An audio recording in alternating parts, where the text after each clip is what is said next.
할렐루야. 아멘. 예, 한 주간도 잘 보내셨습니까? 아멘. 예, 횟수가 바뀌어서 1년 만에 보는 것 같습니다. 2021년도 여러분 어떻게 한 해를 보내셨습니까? 한 해 동안 저도 생각하면서 하나님의 많은 은혜를 베푸신 한 해가 아니었나 그렇게 생각이 됩니다. 물론 처음에는 계획했던 2021년도가 있었는데 물론 다 성사되지 못한 아쉬움도 있지만은 그런 하나님께서 이렇게 한 해를 마무리하고 또 건강과 많은 하나님의 섭리 가운데에 간증거리들을 풍성하게 주신 한 해가 아니었나 그렇게 생각이 됩니다. 여러분들도 한 해를 결산하면서 잘못한 부분들을 발견하게 될 것이고 우리가 성경에 보니까 우리가 하다 보면은 실수할 수도 있고 실패를 경험할 수 있습니다. 좌절을 겪을 수도 있고 또 하나님의 믿음으로 살아야 되는데 믿음으로 살지 못한 그런 아쉬운 부분들이 굉장히 많이 있을 것입니다. 그러한 잘못된 것들은 하나님께서 회개한 자에게 모두가 다 용서받을 수 있다는 사실, 그것이 우리에게는 얼마나 큰 위로가 되는지 모릅니다. 이 죄 문제만큼은 우리 스스로 해결할 수 없는데 인간의 연약함을 아시고 하나님께서 지난 한 해 동안도 우리에게 잘못한 모든 부분들을 자백하고 회개할 때에 회복해 주실 것을 믿습니다. 또 우리가 새해에 계획하는 것들이 있을 것입니다. 작년에 이어서 계속해서 추진해 오던 것들이 있을 것이고 또 새로운 일을 하나님께서 준비해 주시는 것도 있을 것입니다. 저는 이런 생각을 해봤습니다. 우리에게 시간을 하나님께 주셨는데 지금 이 시간 이전까지 살았던 사람들 시간과 오늘 우리에게 준 시간과 그것을 생각해 보니까 하나님은 참 공평하다 그런 생각이 들었습니다. 왜냐하면 과거에 있었던 사람들은 우리가 기준으로 봤을 때 과거의 사람이잖아요. 그러니까 그들에 비하면 우리가 시대적으로 늦게 태어났기 때문에 후손이라고 그럽니다. 후손. 우리보다 먼저 오신 분들을 조상이라고 그러지 않습니까? 그러니 우리가 살아보는 이 시대에 있어서 그분들이 우리의 선배가 될 수가 있습니다. 그렇다고 해서 우리는 항상 그 사람들의 뒤처져 있는 그런 후발적인 그런 것만 있느냐? 제가 곰곰이 생각해 보니까 그렇지 않다는 것입니다. 자, 여러분 지금 과거에 있는 사람이나 오늘 우리가 사는 우리들이나 똑같이 주어지는 게 뭐냐면은 미래에 대한 시간은 아무도 가본 적이 없다는 것입니다. 우리도 지금 미래 2022년도는 전혀 새로운 것입니다.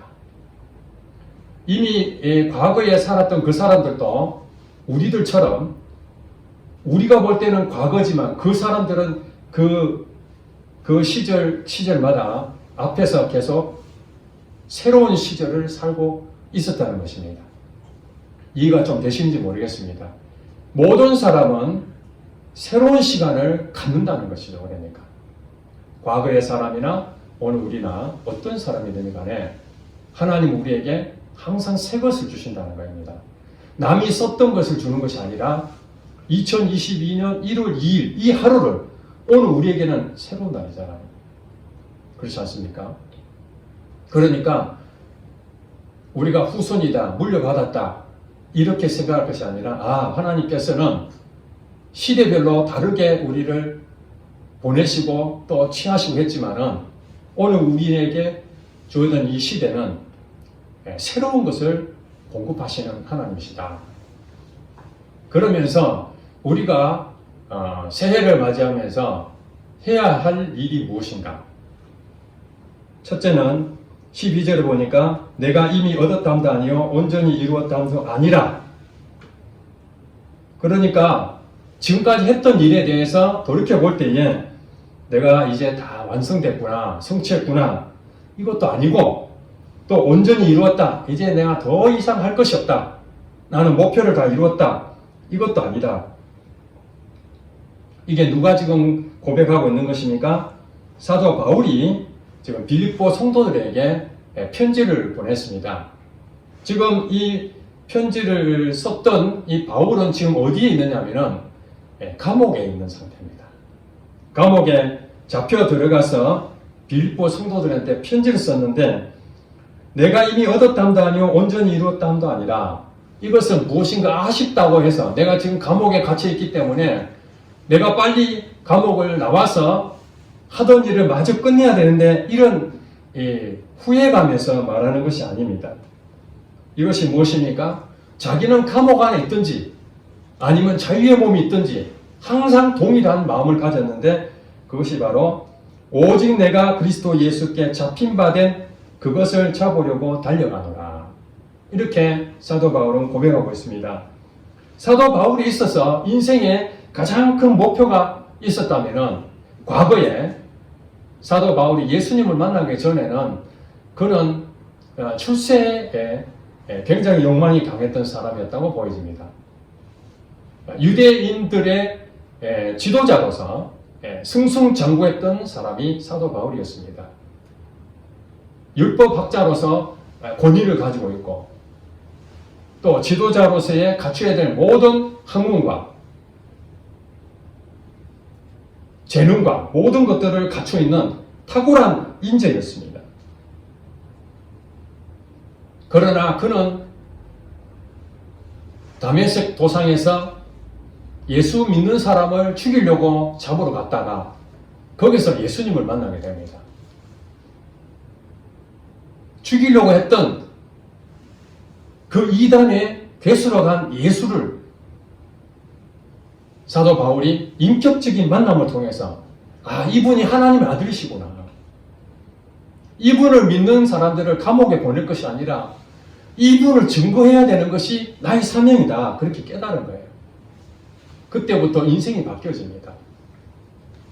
그제는 출세 가도를 달리기 위해서 자기의 모든 것을 이 성공에 맞췄다면, 이제 그것은 아무것도 내게 남는 것이 아니라 오직 내 인생은 예수님을 높이는 것이다.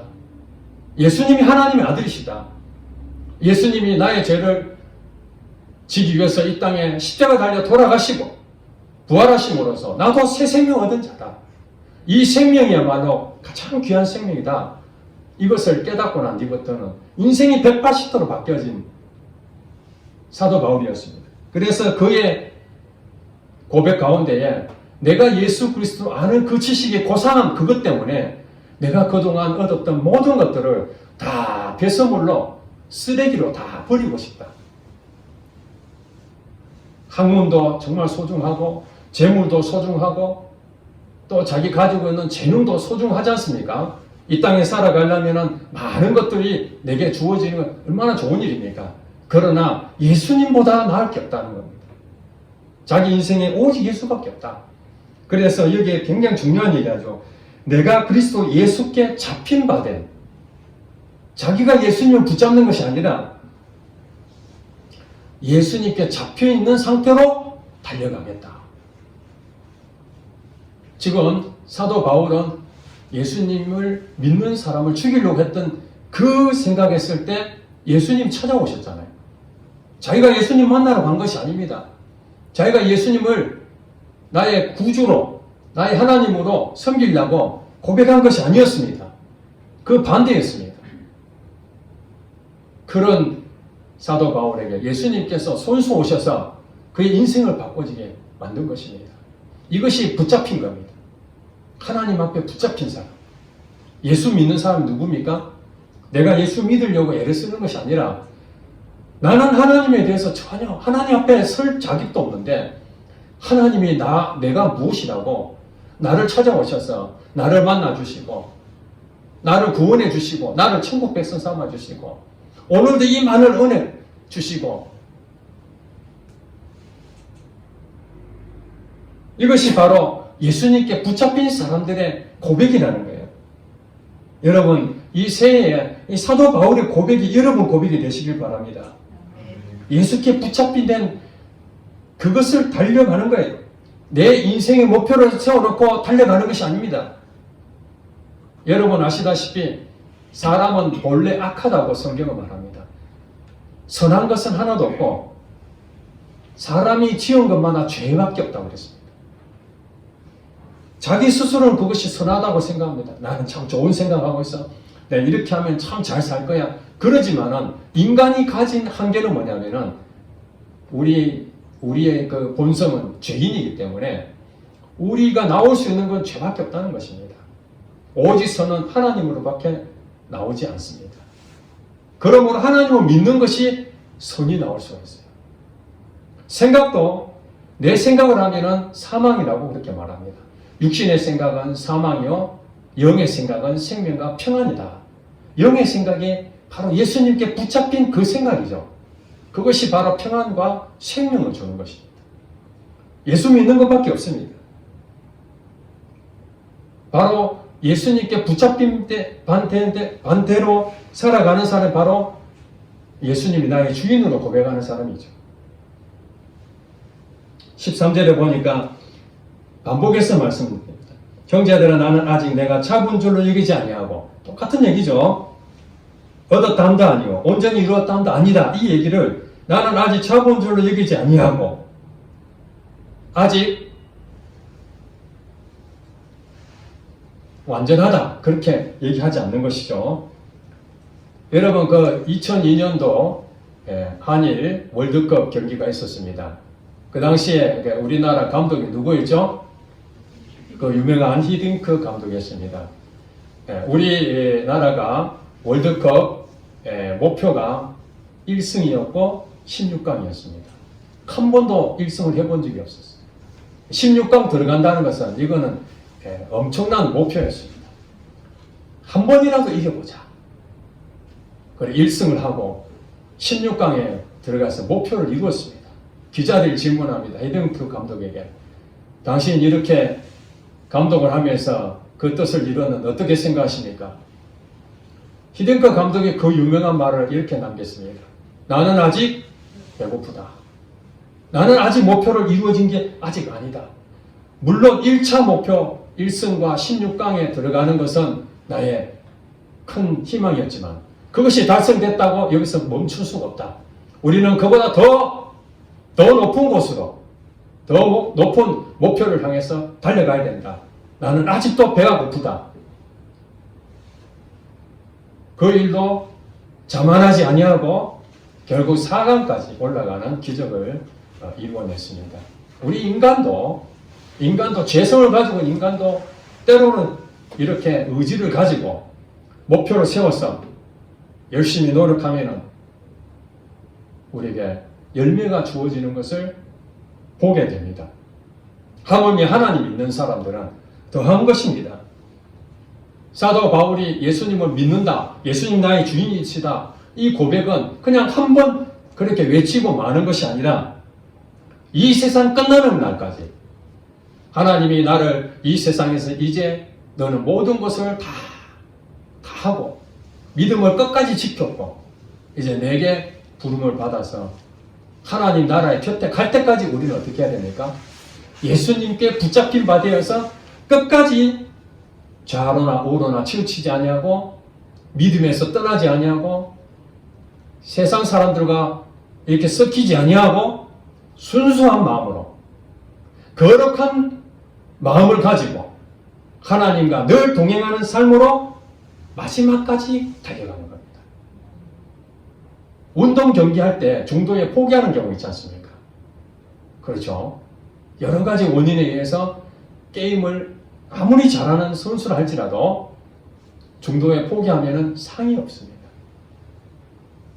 신앙생활을 사도 바울은 이 운동 경기하는 것에 많이 비유를 하는데 예수님께 붙잡힌 바 되어서 그것을 끝까지 달려간다.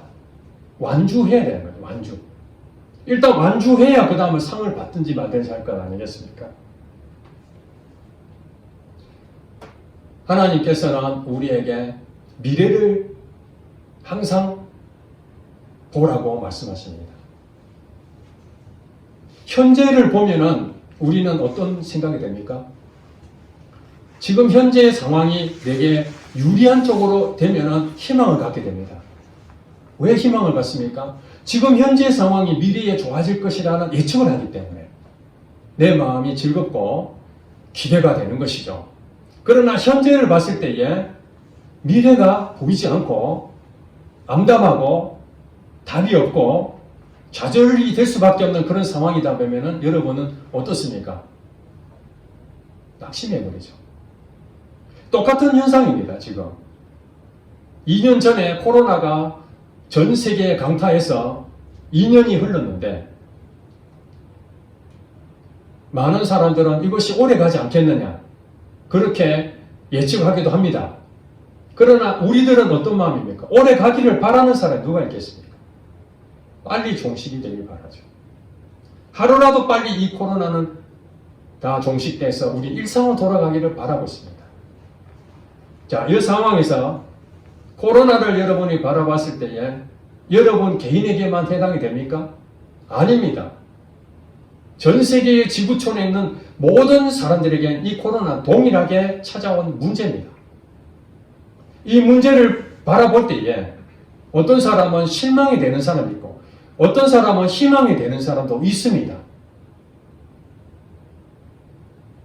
그런데 하나님을 모르는 사람도 두 부류로 나눠지는데 그것은 자기 머리로 생각했을 때에 미래가 조금이라도 희망이 있다고 생각하면 좌절하지 않습니다.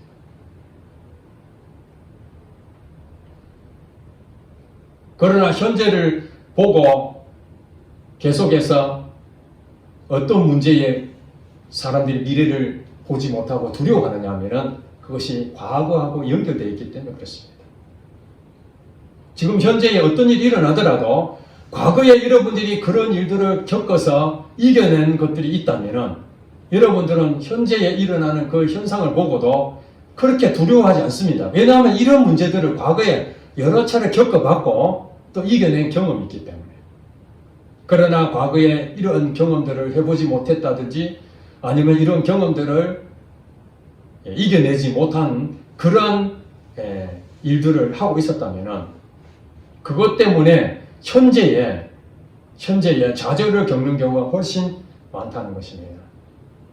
그러므로 하나님은 미래를 바라보라 하는 것이 우리에게 주신 메시지지만은 우리의 사람, 특별히 이 사단은 과거로 자꾸 돌아가게 만듭니다.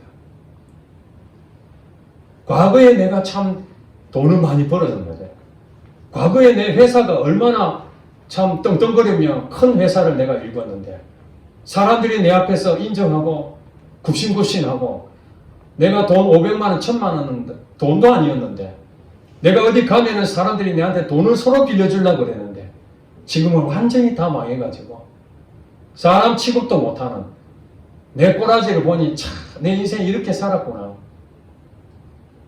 그래서 사람들 만나면 술 한잔 먹으면 옛날 얘기하는 사람들이 많습니다. 그것이 왕년회죠. 왕년회. 내가 왕년에 내가 말이야 젊은 시절에 이렇게 살았는데 그러면 지금은 어떻습니까? 지금은 다 잃어버리고 나 아무것도 없어. 개털이야.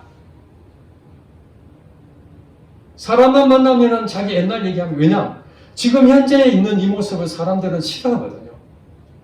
보여주고 싶지 않아. 왜? 지금 어려움을 겪고 있고 남들이 나를 인정하지 못하는 이 상황 때문에 부끄러워서 수치스러워서 자꾸 옛날 걸 들추기는 거예요. 옛날에 내가 잘했다. 옛날에 잘했다.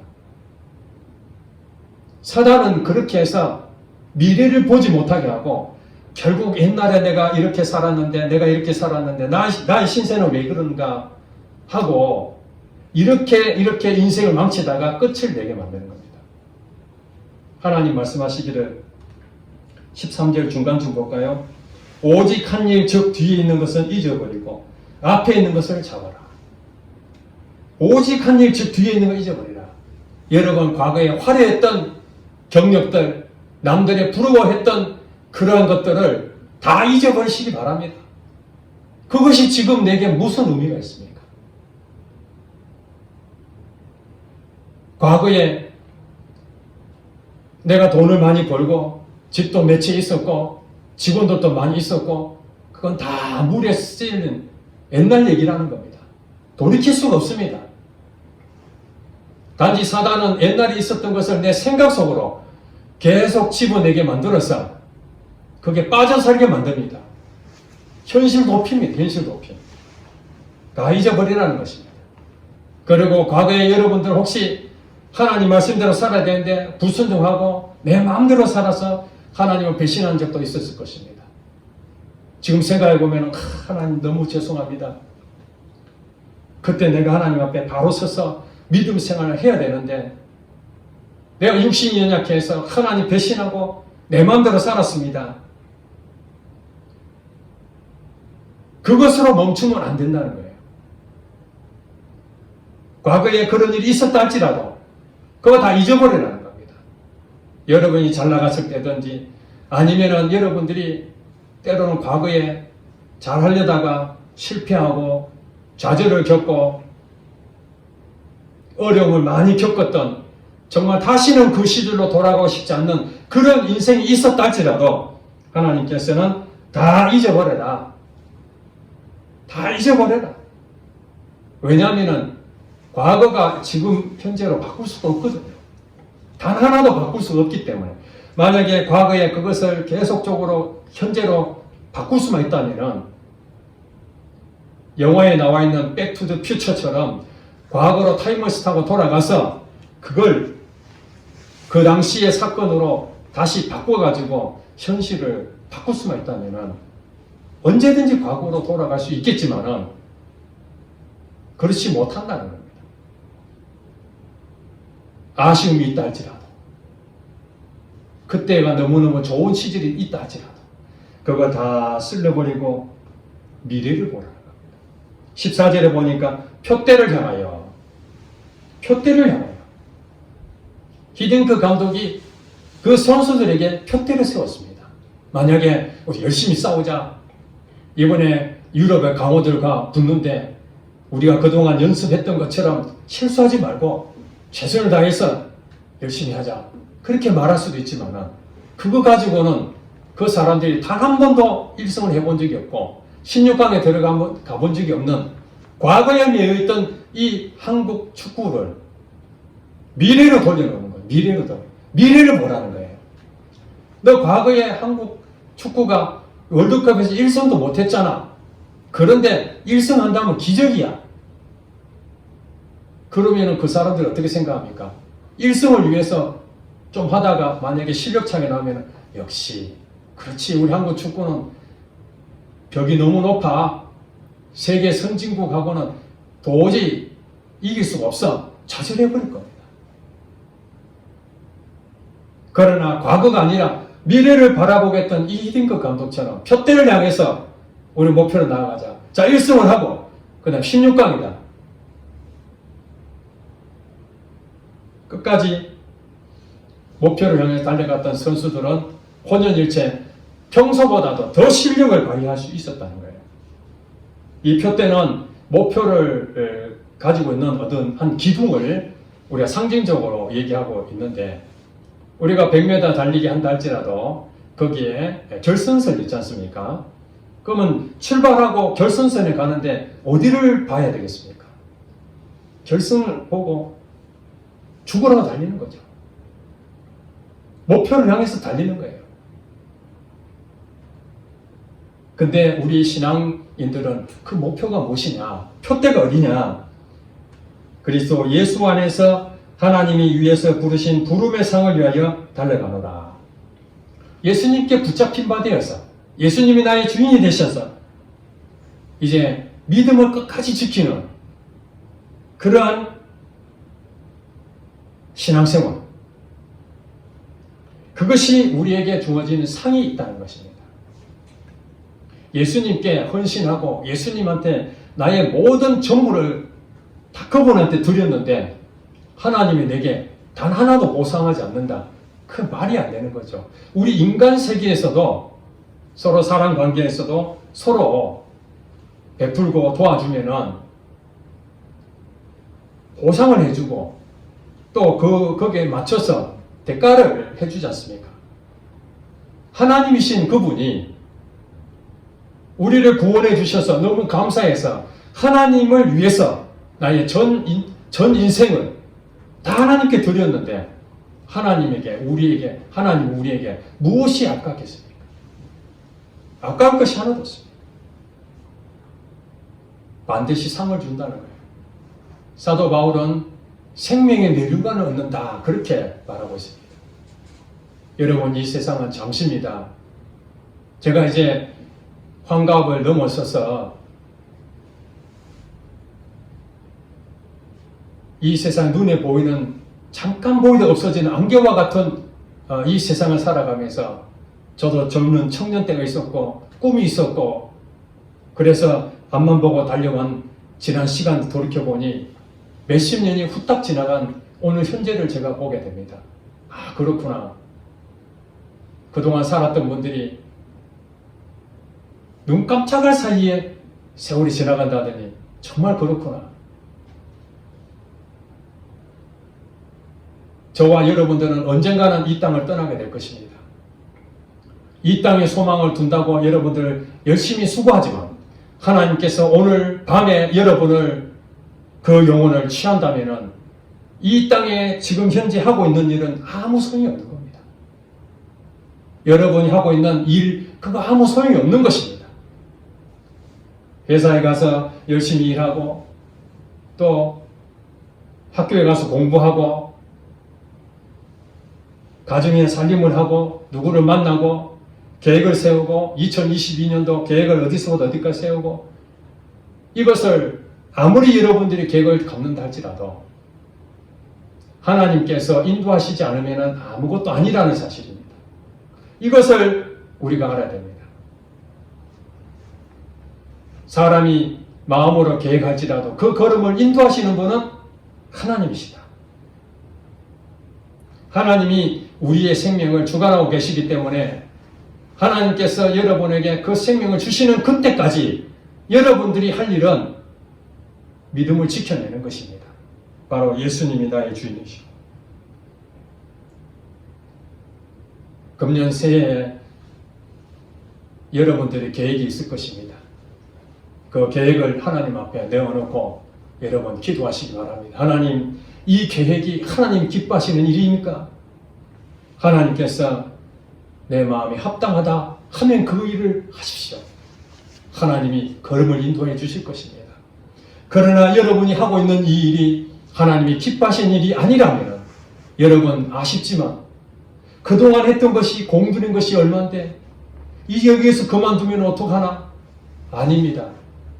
여러분 잘못된 것은요 빨리 없애야 그게 나은 것이지 끝까지 갔다가 사고 나면 어떻게 됩니까?